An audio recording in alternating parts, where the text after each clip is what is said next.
The woman behind me is one of Utah's most hated women. This is the story of Megan Huntsman.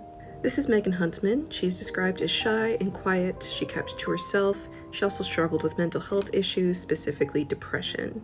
Shortly after she turned 18, she married a man named Darren West. They had 3 children together, and they lived in Pleasant Grove, Utah. Their marriage deteriorated as a result of violence and substance abuse. Darren West was eventually convicted of drug-related charges, and he went to prison from 2006 to 2014. By the time Darren got out of prison, they were virtually estranged. They really didn't talk, but she did continue to live in the house with her 3 children. On April 13th, 2014, Darren West goes to his home to clean out the garage so he could move out of a halfway house he was staying in. While he was sorting through boxes in the garage, he started to notice a strong odor that smelled like chemicals, and they were coming from a box labeled Baby Stuff - Megan's. He was horrified when he opened the box and he discovered the remains of a baby wrapped in a plastic bag. So he called the police right away.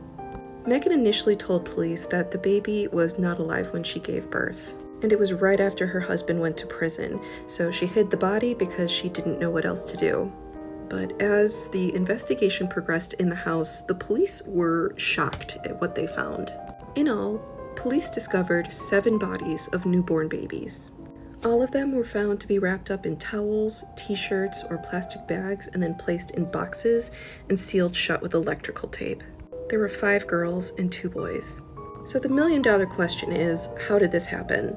So Megan and her husband were both addicted to meth, and it consumed her life for years. She suffered from depression and she couldn't keep a job because of her addiction, and her marriage was falling apart.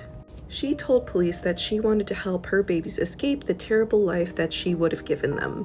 Megan was a petite woman, so she was able to hide the pregnancies by wearing big clothes, which is shocking because all of the babies found in the garage were full term.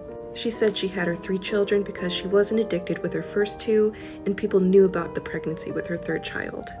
But 6 out of the 7 children found in the garage only lived for a few minutes. They passed away because Megan strangled them. Addiction and mental illness are incredibly complex and difficult things to deal with. But those don't excuse her from the selfish, depraved choices she made. Because the truth is that these were cold, calculated killings. She pled guilty to 6 counts of first-degree murder, and will be eligible for parole in 2064 when she's 89 years old.